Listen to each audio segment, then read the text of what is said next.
How can we help our learners get just that much better with their traffic patterns? Hey everyone, Jason Shepard here of MzeroA.com, and you are listening to, don't tell anybody, don't I say this every month?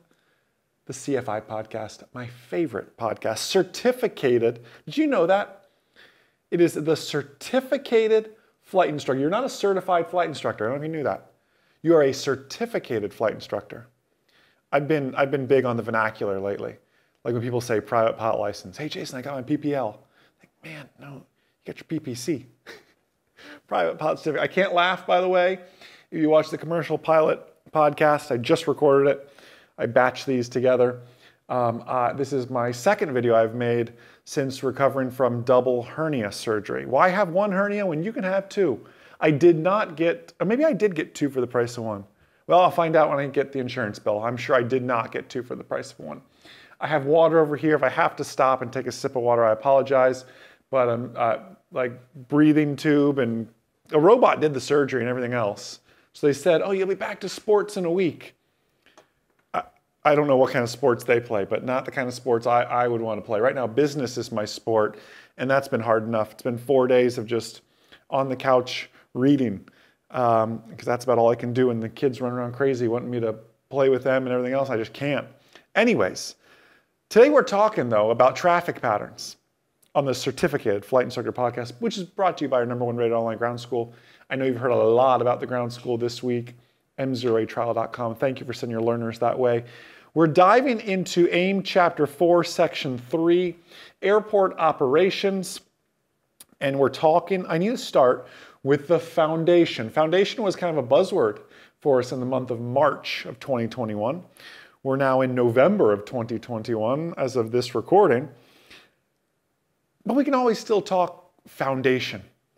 And the foundation for us in the traffic pattern is understanding the components, or you know what, I'll tie it into,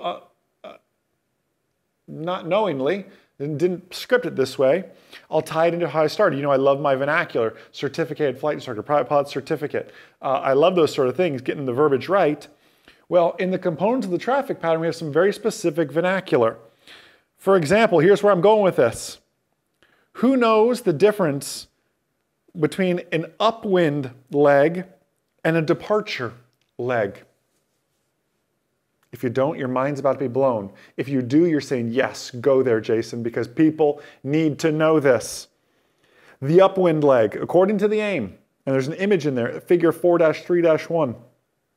The upwind leg, a flight path parallel. Underline that word in your AIMs. I'm doing it right now. A flight path parallel to the landing runway in the direction of landing. Well, in order to be parallel with something, I can't be on top of it. I can't be over it. I need to be next to it. At least, again, my geometry started and stopped in 8th grade. But that's when I learned parallel lines. Again, I can't laugh. Don't make me laugh. A flight path parallel to the landing runway in the direction of landing. Whereas the departure leg, the flight path which begins after takeoff and continues straight ahead along the extended runway centerline.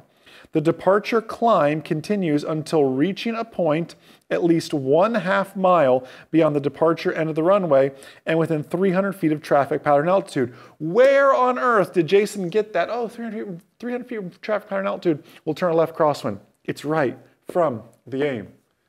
There's no, like, you know, engineering marvel that said, oh, 300 feet, that's the right time in Jason's 2-3 Mike Zulu to make that turn. No, nothing like that. It's right from the AIM. Okay, so we've got the vernacular out of the way. Upwind leg is a flight path parallel. Like if I do a go around, and obviously on a go around, you should sidestep, usually to the right, because that allows you to see whatever you went around out your pilot side in the left. That's an upwind leg. The departure leg is your straight out departure. And even if you're staying in the traffic pattern, it's still the departure leg. You will hear the controller tell you extend your upwind. They really mean your departure leg. You may have a smart controller say extend your departure leg, but you'll hear it all the time. Continue on the upwind. I'll call your crosswind. You're not really on the upwind. You're still on the departure. All right? Now Now listen, don't be an extremist. I love my proper vernacular, and I may jokingly produce, the little book of Jasonisms one day as a Christmas present for you. Not this Christmas. Coach Ray and Tom, they're who edit this. Tom edits the audio. Coach Ray edits the video portion of this. Let's not make the little book of Jasonisms for this Christmas. We've got more than enough to do. Maybe 2022 Christmas, the little book of Jasonisms. Add it to your parking lots of ideas, you two. Anyways, where was I going with that? I get on tangents. We like to know the proper vernacular. Don't be somewhere in the center. Don't be an extremist who goes, well, Mr. Controller, I could extend my upwind, but for me to extend my upwind, I need to sidestep, 100 feet to my right. No, just fly, keep flying straight out. You know what they mean. Don't be that guy. Don't be, I feel bad. I feel bad for Karens everywhere that people use Karen for somebody who complains and sends letters and does things like that. Karens everywhere. I feel for you. And I don't know what the male version of that is. I just hope it's not a Jason. But I feel for Karens everywhere that have to deal with that. But don't be, how about we just say that person, that guy, that gal, that person. All right, traffic patterns. Here's the next question. How on earth should we enter a traffic pattern?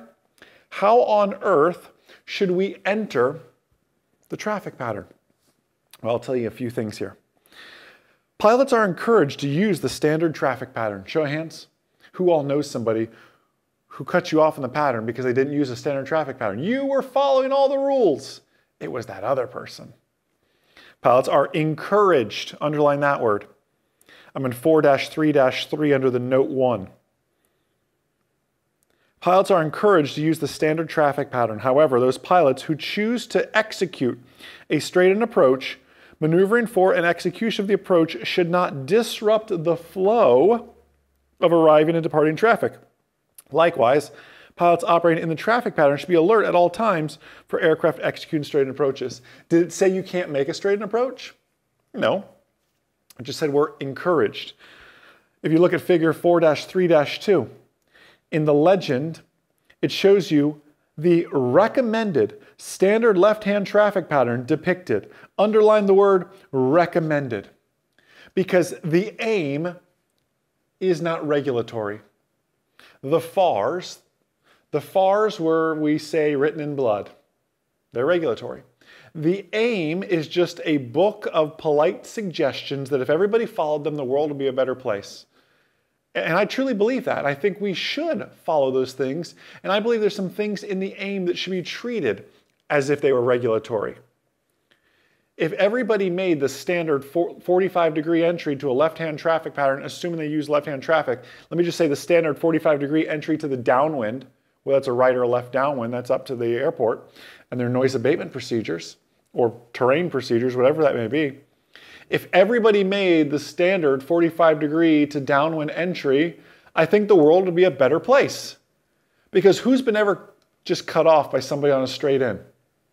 Who's been cut off by somebody on an opposing downwind or base? Who's been cut off by somebody who never even made a radio call? If you haven't, you will. But I imagine if you're listening to the CFI podcast, you have. Because you've earned your stripes, literally, in aviation. This has happened to you before. The world will be a better place. Now, this is the CFI podcast. It does me no good to be on my soapbox telling me what you should do. What I'm here to do is say, these are 2 little things to take home to teach to your learners. Take home the vernacular of upwind versus departure leg. It's minute. Can I be really, really vulnerable with you? I earned my ATP check ride and didn't know that. Passed my ATP check ride, no problems. One of my probably the best check ride I've ever done, because I've had some bad check rides. The standards were low, I guess, back in the olden days. One of the best check rides, if not the best check ride I've ever done. I went through all the check rides, not just ATP, from private on up. No one ever asked me that question. You can go your whole flying career mistakenly calling it the upwind leg when you're really on the departure leg. But I think it's important for our learners to learn it right from the very beginning. Because here's what you don't want. Here's what you don't want. You don't want them scrolling through you do want them scrolling through the aim on their own, But you don't want them to scroll through the AIM on their own and go, huh, the upwind leg, that's not what Jason taught me. The departure leg, I think Jason confused those. I wonder what else Jason was confused about. You don't want to plant the little seed of doubt. And I did that for a very, very long time. I was an instructor who just called everything upwind. I never heard of a departure leg. I heard people call themselves on the departure, but I just thought that's because they were departing. Let's get the vernacular right from the start. And then back to this 45-degree to downwind, whether that's a left or right downwind entry. Encourage all your learners to make a proper traffic pattern. And you know what? I still want my learners to know what to do and how to enter the traffic pattern, because they're going to go to a class Delta or Charlie or a Bravo one day that says, hey, enter 2-mile left base, runway 36, call me 2 miles. And they're going to go, well, Jason's only had me do a 45 to downwind entry. I don't know how to enter onto the base. What altitude should I be at? When should I configure the airplane? They still need to know those things. Now, you could set them up for that at a pilot-controlled airport when no one's there, so you're not being a rude or a jerk to anybody. But I share all that to say they do need that real-world experience. They need to know the AIM suggests this, but let me tell you, in the real world, people are going to cut you off. People are going to jump in front of you. People are going to make straight ins. People are going to take advantage of you not being as, we'll call it defensive flying, right? Defensive driving, defensive flying. They're going to take advantage of that. You need to teach your learners all the various scenarios. They need to understand there's one recommended way to enter the traffic pattern. That's a 45-degree to downwind. But they also understand people do it all sorts of different ways, and they're not breaking the law. They're not breaking the rules. They're not going to FAA prison because of it, just because they entered on a straight in. And they need to also understand that when you go to a towered field, tower may ask you to do whatever they please to get you in there. The other day I was number 4 for landing. You know how far I extended my downwind out? I thought we were flying to another country. I was on my downwind so long. Eventually, I was about to leave their airspace. They asked me to keep doing 360s, so I stayed in their airspace. Number 4 for landing. Wow, there are 3 or 4 queued up for departures. Just that time of year here in Florida, where everybody comes to Florida for the pretty winters. Just something else to ponder and think about. CFIs, you don't have to listen to this podcast. But we are like best friends because of it. You don't have to. You have a million other things to go do. Either you're an aspiring CFI and you got a lot of studying to go do and lesson plans to create, or you're a current CFI and you got students texting you right now asking for help or need to get on the schedule. And instead, you're taking time right now to better yourself as a CFI. Like, I applaud you. I cannot wait to shake your hand. And yes, shake your hand. We will get back to a normal world very, very soon. Not normal. I want better than normal. No one wants to get back to normal. But we'll get back to doing life. How about that? Even better. Very, very soon. I am so looking forward to seeing all of you at an air show very, very soon. Hey, I just learned. I don't know if I'm allowed to announce this or not, but I'm going to. Sorry, MzeroA team. As of this recording, double check with the team. We're going to be at, I don't know dates, I don't know anything, but Sun and Fun in Lakeland is doing like a little mini December fly-in. I don't know dates. I don't know much about it. I just saw the credit card transaction go across the pipeline. And that's how I knew we were going. So that's funny how I find out about things sometimes. It's all good. We'll be there. I'd like to be there. I hope the team puts me on the schedule and books me. Anyways, if you'll be there, I look forward to meeting you. I can't wait to just get back to doing life again. Getting back out there with you all. That's what we're looking towards. CFIs, have a blessed, amazing, outstanding rest of your day. And most importantly, remember, a good pilot is always learning. Have a great day, everybody. I'll see you.